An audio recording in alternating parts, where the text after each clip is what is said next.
యజ్ఞవారాహమతులం రూపం యా బిభ్రతో హరేః శక్తిస్యాప్యాయయౌ తత్ర వారాహి బిభ్రతీతనుం. భక్త మహాశైలారా, ఈరోజు స్వామివారి యొక్క దర్బార్ సేవ మహోత్సవానికి శ్రీ బండారు దత్తాత్రేయ గారు రావటం, ఎందుకంటే రాష్ట్రానికి ప్రథమ పౌరులు అంటూ ఉంటారే, ఏ రాష్ట్రానికి గవర్నర్ అయినా మన రాష్ట్రం వారు కాబట్టి కొంచెం ఆప్యాయత ఎక్కువ, అవునా కాదండి? ఎంతైనా మనవాడు అనేటువంటి ఐదు ఉంటుంది కదా. కాబట్టి చక్కగా ఈరోజు వారు రావడం మన అదృష్టం. స్వామివారి చేతుల మీద వారి సమక్షంలో వారాహి సాధన అనేటువంటి పుస్తకాన్ని ఆవిష్కరింపబోతారు. వారాహి అమ్మవారు ఇప్పుడు భారతదేశంలో ప్రాచుర్యానికి వచ్చింది అంటే సిద్ధేశ్వరానంద భారతీ స్వామి వారి వల్లే, అనుమానమేలా. అందుకే తిరుపతి రాయల చెరువులో పాతాళ వారాహి శ్వేత వారాహి అమ్మవారిని ప్రతిష్ఠ చేసి ఎంతమందో వారాహి సాధన చేస్తూ వాళ్ళ యొక్క భూ సమస్యలు మానసిక సమస్యలన్నీ తొలగించుకుంటున్నారు. అందులోన ఇది దాదాపుగా 5వ సంచిక, అంటే దాన్ని బట్టి అర్థం చేసుకోండి. కాబట్టి చక్కగా ఇదిగోండి బండారు దత్తాత్రేయ గారు స్వామివారి వద్దకు వేయించేసి ఆ పుస్తకాన్ని, వారాహి సాధన పుస్తకాన్ని ఆవిష్కరిస్తారు. నాయన మేళం వేదం.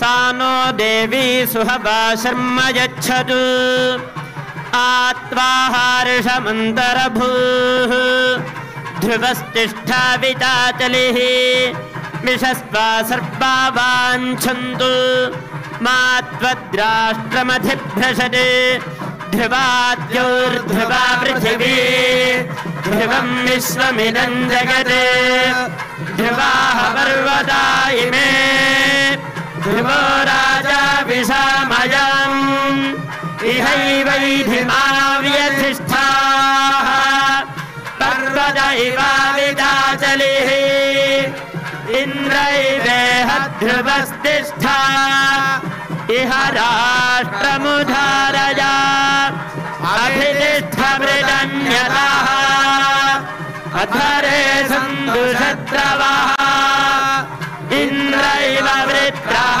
तिष्ठा अपः क्षेत्राणि सञ्जयन्ते इन्द्रेण मनीधरते ध्रुवं ध्रुवेण हविषा तस्मै देवा अधिब्रवन् अयं च ब्रह्मणस्पतिः ध्रुवं ते राजा वरुणो ध्रुवं देवो बृहस्पतिः ध्रुवं द इन्द्रश्चाग्निश्च राष्ट्रं धारयतां ध्रुवम्.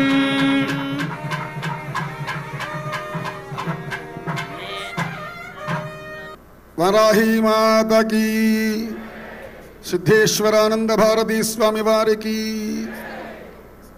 ఈనాడు ఆవిష్కరించినటువంటి వారాహి సాధన అనేటువంటి పుస్తకం. మన అదృష్టం ఏమిటంటే గురువుకు సరైన శిష్యులు దొరికితే మిగతా శిష్యులు కూడా అదృష్టమేనట. సిద్ధేశ్వరానంద భారతీ స్వామి వారికి రమ్యానంద భారతీ స్వామిని అనేటువంటి ఒక మంచి శిష్యురాలు దొరకడం కూడా మనందరి అదృష్టం. ఎందుకంటే స్వామివారు ఎన్నో పుస్తకాలు రాసున్నారు, అవన్నీ ప్రాచుర్యం రావాలంటే ఎట్లా? అవన్నీ ప్రాచుర్యం రావడానికి, అందరూ చదివి వాటిని తెలుసుకోవడానికి మాతాజీ వారు చేసినన్ని ప్రయత్నాలు నాకు తెలిసి ఏ శిష్యులు చేసుండరు. అట్లనే స్వామివారి అనుగ్రహంతో మాతాజీ వారు మన వారాహి సాధన అనే పుస్తకాన్ని వారే రచించారు. దాంట్లో ఎన్నో మంత్రతంత్ర శాస్త్ర గ్రంథాలన్నీ కూడా పరిశోధించి వారు రాసిన ఆ గ్రంథం గురించి మాతాజీ వారు వారి యొక్క అనుగ్రహ భాషలో తెలియజేస్తారు. నారాయణ సమారంభాం శంకరాచార్య మధ్యమాం శ్రీ సిద్ధేశ్వర పర్యంతాం వందే గురు పరంపరాం. నాకు తల్లి, తండ్రి, గురువు, దైవమైనటువంటి కుర్తాళ శ్రీ సిద్ధేశ్వరి పీఠాధిపతులు, జగద్గురువులు, నడిచే దైవమైనటువంటి శ్రీ శ్రీ శ్రీ సిద్ధేశ్వరానంద భారతీ మహాస్వామి వారి పాదపద్మములకు ప్రణమిలుతూ మా శ్రీశక్తి పీఠ మూలదేవత అయినటువంటి మరకత శక్తికాళీదేవి పాదపద్మములకు ప్రణమిలుతూ ఈరోజు స్వామివారిని చూస్తూ ఉంటే మాటలు రావట్లేదు నాకు.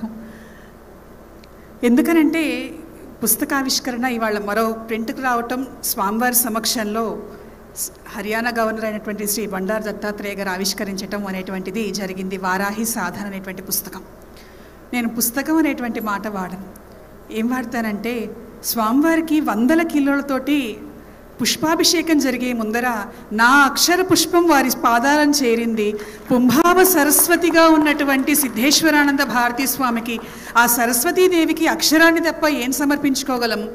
అటువంటి స్వామివారి పాదాలకు మరొక్కసారి ప్రణమిలుతూ, ఇది మాటలతో వ్యక్తపరిచే సమయం కాదు, మనస్సు అంతా కూడా కళ్ళు చేసుకొని స్వామివారిని దర్శించుకునేటువంటి అపురూపమైనటువంటి అద్భుతమైనటువంటి క్షణాలు కాబట్టి ఇంతటితో ముగిస్తున్నాను. ఇట్లానే స్వామివారి పుట్టినరోజులు ఎన్నో ఎన్నో మరెన్నో మనందరం కూడా జరుపుకోవాలని కోరుకుంటూ, స్వామివారు సాక్షాత్ సిద్ధేశ్వరుడు, ఆ ఈశ్వర స్వరూపంలో నాగాభరణంలో కైలాసంలో ఎలా ఉంటాడో అంతకు మించినటువంటి వైభవంతో స్వామివారు ఇవాళ మనందరి ముందు ప్రకాశించటం, ఈ దృశ్యాన్ని మనం చూడగలగటం అనేటువంటిది ఎన్నో జన్మల సుకృతం. ఎందుకంటే ఇటువంటి ఒక అద్భుతమైనటువంటి దృశ్యముని ఆవిష్కృతం అవుతుంది అనేటువంటిది కూడా ఎవరూ కలలో కూడా ఊహించి ఉండరు.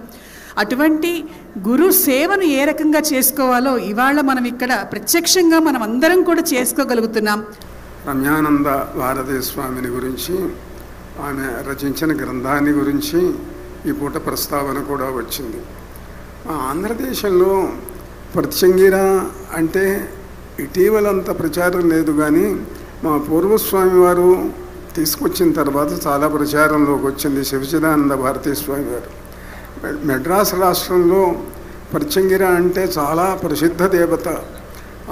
ఆలయంలో ఒక 300 కిలోల మిరపకాయలతో హోమం చేసినటువంటి ఒక వ్యక్తి దానివల్లనే మెడ్రాస్ రాష్ట్రానికి ముఖ్యమంత్రి అయింది అని ఆ రోజుల్లో చెప్పుకునేవాళ్ళు.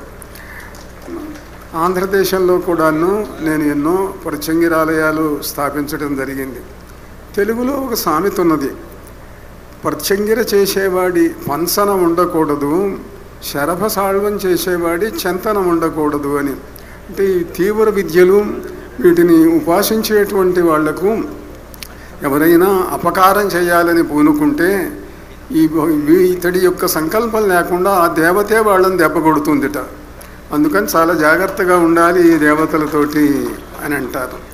ఈ సంవత్సరం ఈ రకంగా ప్రత్యంగిరా యాగం జరుగుతూ ఉన్న సందర్భంలో ప్రత్యంగిరా మంత్రాన్ని కొన్ని లక్షల కోట్లు జపం చేసి, ప్రత్యంగిరా భద్రకాళి మంత్రంతో అపారమైనటువంటి యజ్ఞాలు చేసినటువంటి మాతాజీ రమ్యానంద భారతీ స్వామిని, వారాహీదేవిని గురించి రాసిన పుస్తకం ఇవాళ ఆవిష్కరించడం చాలా సంతోషకరమైనటువంటి అంశం. వారాహి అంటే అందరికీ కూడా కాశీ గుర్తొస్తుంది. కాశీలో వారాహి ఆలయం ఉంది. అది తెల్లారుజామున పొద్దున 1 గంట మాత్రమే దర్శనమిస్తారు. అందరూ కూడా ఒక సందులో నుంచి చూడాలి ఆ వారాహీదేవిని. అలాంటిది వారాహిని శ్వేతవారాహిగా ఇక్కడ స్థాపించి తిరుపతిలో శక్తిపీఠంలో అప్పటి నుంచి వందల వేల మంది జనం వస్తున్నారు. వారాహి నవరాత్రులు జరుగుతున్నాయి. ఆంధ్రదేశంలో ఇవాళ వారాహి ఉత్సవాలు వైభవోపేతంగా ప్రకాశిస్తూ ఉన్నాయి. దానికి మూల కారణం మాతాజీ రమ్యానంద భారతీ స్వామిని. కాళీ మంత్ర సిద్ధురాలైనటువంటి ఆ యోగిని ఈనాడు ఈ గ్రంథ రచన చేసి ఈ కార్యక్రమ రూపకల్పన చేసినటువంటి వ్యక్తిగా భాషిస్తూ ఉన్నారు.